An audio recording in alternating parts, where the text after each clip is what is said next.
that she's in. I can't remember what it was, but she's in Sick Girl. Oh, never mind. The woman?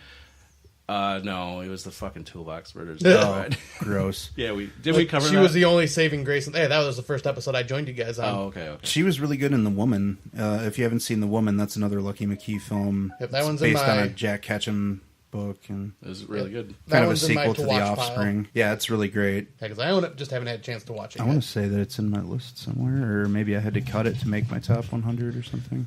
But yeah, May is just a really, really good film. Like, I would almost want to give this a 10. The ending is so demented and fucked up. Yeah, it's a lot like it reminds me of the ending of Pieces a lot. It does actually. But yeah. like I was thinking Audition a little bit too, but it's like a little more like it's a lot more sad, like the way that ends for her. Mm-hmm. Yeah, everything about May is fairly sad. Whatever fucking happened to that guy that's in May with the curly hair that was in like Wrong Turn? He's in like Law and Order now. Yeah, he's in Law and Order. Oh, Jeremy Sisto. Yeah, he was in like a ton of horror shit. Yeah, like bam, bam, bam, and then just like disappeared. Yeah. Well, he's in Law and Order now. He was always all right. Yeah, he's okay. I think he's on Law and Order now. I hate you so much right now. Go ahead, Randy. My number 21 is Ridley Scott's ode to Mario Bava's Planet of the Vampires, 1979's Alien. Nice. Which I know we all have to bash Ken on this one. Yeah, my first watching of this was like 3 months ago, and I can see if I watched it as a kid, I would have loved it, but it just didn't work for me. Watching it as an adult, it's fucking great. Yeah, every second of that film is it's very effective. It's basically like a slasher film in space, but with a horrifying creature instead of just some dude. Yeah, the creature effects are just fucking awesome. The cast is like mind-blowingly good. Between fucking Harry Dean Stanton and like Yaphet Kotto, you know. Yeah, the performances are fine. It just it didn't. I guess like over like all this time like not watching it and just hearing how great it is, it wasn't the high expectations, but I was just like expecting a masterpiece, and I could see best set design. I was just gonna say that the set in the history of amazing. film. Geiger, yeah, or Giger or whatever. H.R. Geiger. Yeah, Geiger. Yeah, like Geiger counter. But we can't be friends if you think Aliens is better than Alien. That's the one I grew up on, was Aliens. Shut your fucking face. I remember the knifed hand thing with the robot dude, and then like when he got Bishop, he got ripped in half, and they had like white guts or something. Well, so did Ian Holm in Alien. Oh yeah, Ian Holm in Alien is creepy and terrifying. Yeah, just one of the scariest fucking. Like when he's like going after Sigourney Weaver, and he's just like totally plain faced and just like he's like trying to shove a fucking magazine down that dude's throat. Yeah, like a rolled up porn magazine down her throat. Yeah, I actually like the newest Alien a lot, and I was more entertained. Covenant? Yeah, I want to see it. I was more entertained by this than the original Alien. Where's the bullhorn? Yeah, get the fuck off this goddamn podcast, you motherfucker. Get off the podcast. Well, are you done with Alien? Don't do that, dude. Seriously. So that's Alien. Yeah, I mean, everybody's seen Alien. Yeah. So everybody except Ken. Okay. So my next one is 21, right? Mm-hmm. Yep. Halloween, 1978. Oh, really? Yeah, dude. What the fuck? What was that? It was a spring, but yeah. It was kind of, I don't know, it sounded right at that moment. Right? Do me. What did you say? Scott sounded better. It had a lot more resonance to it. It just worked out perfectly. Oops. Don't tap it. Yours has like some reverb to it. Anyway, Halloween. I rewatched it, which I've seen it, I don't know, 10 times now. But I just rewatched it the other day. And there's some very effective moments. My favorite moment has always been the silhouette face in the darkness. In the closet, when the light comes up slowly. Yeah, like that's perfect lighting. I read something how they did that, but anyways, like that's how they did the whole low budget thing, was just like the perfect way to light things. Just made that film creepy. And you've talked about the Donald Pleasance speech with the Jaws ripoff. The Jaws ripoff, which is I'm gonna go see in a lake next week. I might do that too. You should. Yeah, I'm hoping I can. I'm thinking about it. Bring your girl. Bring your girl. I'll try.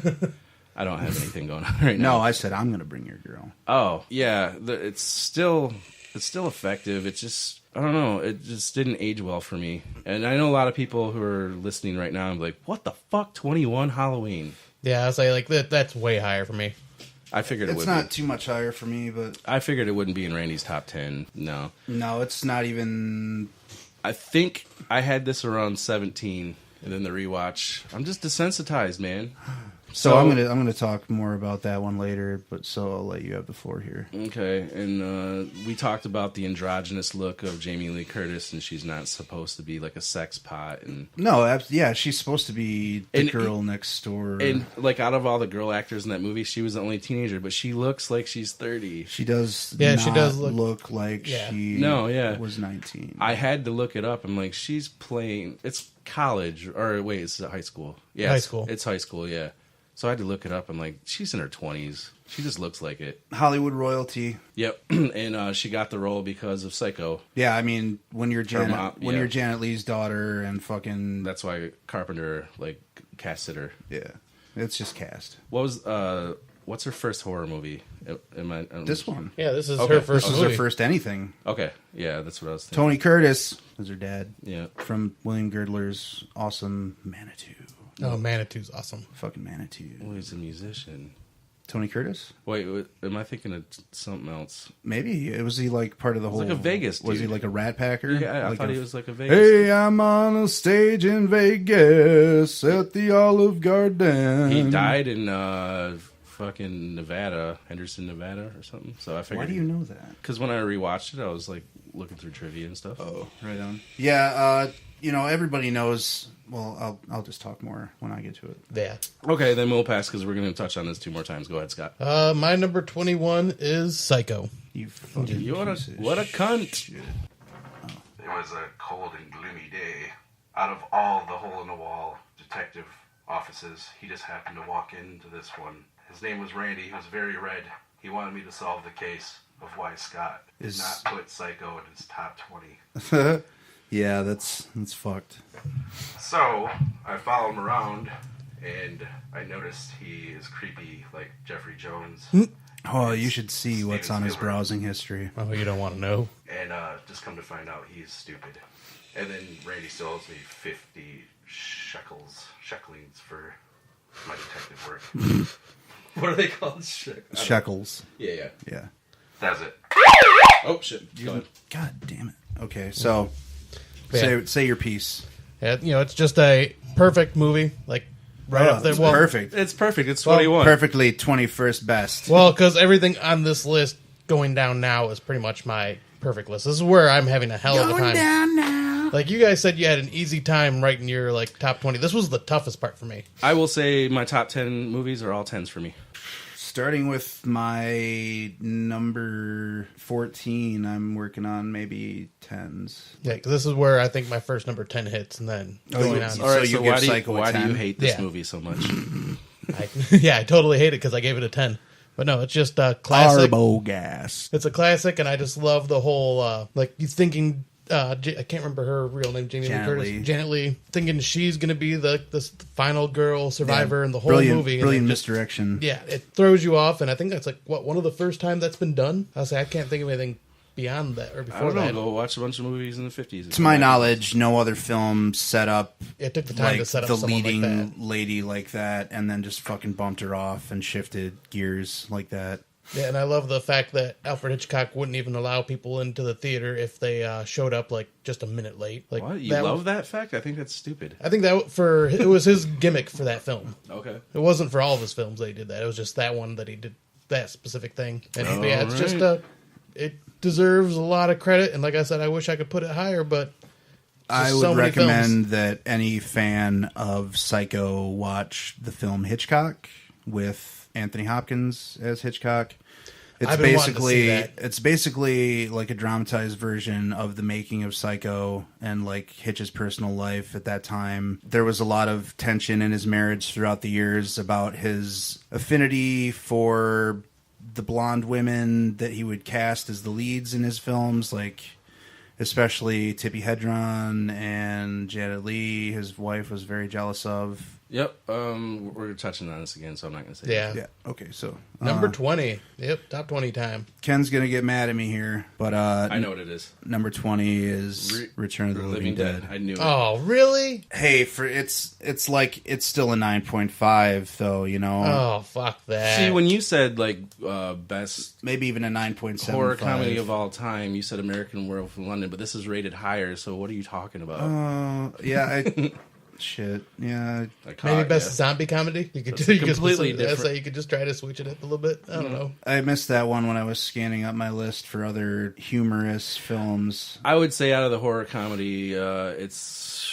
it's only comedy because of Freddy and how they react to like turning, and they're And the No, it's- zombies themselves. Yeah, I too. mean, it's fairly Well, comical yeah. throughout. There's no denying that it's a zomcom, horror comedy, whatever. So I do retract my statement about American Werewolf being the best. Obviously, it's the second best, but You're off the goddamn podcast. yeah, whatever. without this podcast. I feel like we're we've nothing. Me and you would be a fucking snooze fest. I feel like we've already touched on Return of the Living Dead quite a bit throughout the episodes that we've done already. Return of the Living Dead. We've are already talked about that one. There's a horror comedy quite a episode. bunch. we did it and it got erased. Oh, Or is that I- one of the ones that got erased? Yeah, and then you briefly talked about it again after the. Yeah. Oh, well episode. then let's fucking dive right in here. I mean, I'll let you. I'll save it for you because Okay. I'll just say It didn't even make my list, by the way. shut up. You're Yeah, so I was like, stupid. bullshit there. You're a piece of garbage. I just have the tattoos. I don't like the movie that much. It's I don't know what. Leave me some material. You're done. You're fucking done. First of all, you put it at 20, so fuck off. Hey, top 20. All right, my 20 is Evil Dead. I don't think anyone said this yet. No, I want to say Mine was way. Oh, back. okay. Yeah, you like Evil Dead 2 better. It's weird. my Evil Dead was at like number 35. Okay. What the fuck are you going to say about Evil Dead? Fuck. It's just great, like camera work. I saw it way too Effects. early and it fucked me up. Yeah, I mentioned Oh, yeah, someone did mention it, and I watched it when I was a kid, and this British guy said, this girl's about to get fucked with a stick. Oh, yep. Watch this. Yeah. So, I mean, there's really nothing... Why would I talk about the Evil Dead? I don't know. I guess I'll pass. Yeah, it's just an amazing, especially first time film for Sam Raimi. I mean, it's just phenomenal. I mean, I don't know what else we can really talk about because Randy talked about it a bit. I talked about it a bit. Fast motion, moving camera and shit. I'm sure it might have been done before, but never like this. Yeah, it's been ripped off several times Oh, since yeah, then. absolutely. And like the weird over the top of the ceiling joists, like Oh, yeah. tons of shit's been lifted from Evil Dead. Go ahead, Scott. All right, my number 20. This is something you guys were talking about earlier. You thought it'd be my number 1. Hellraiser. Wow, that's low for It's a you. lot lower than I was expecting. I like I said, I love it, but yeah, it's definitely not number 1 for me. The movie itself is just great. Lead Cenobite, Doug Bradley does a great performance in that. Frank is just fucking creepy as shit. Come to daddy. And like I think I told you guys a while back, this is like one of the first horror films like to truly scare me. Like Yeah, I you caught walked my in on parents and Frank the building attic himself scene. up. Yeah. And those effects still hold up to this day. Oh yeah, Bob Keane.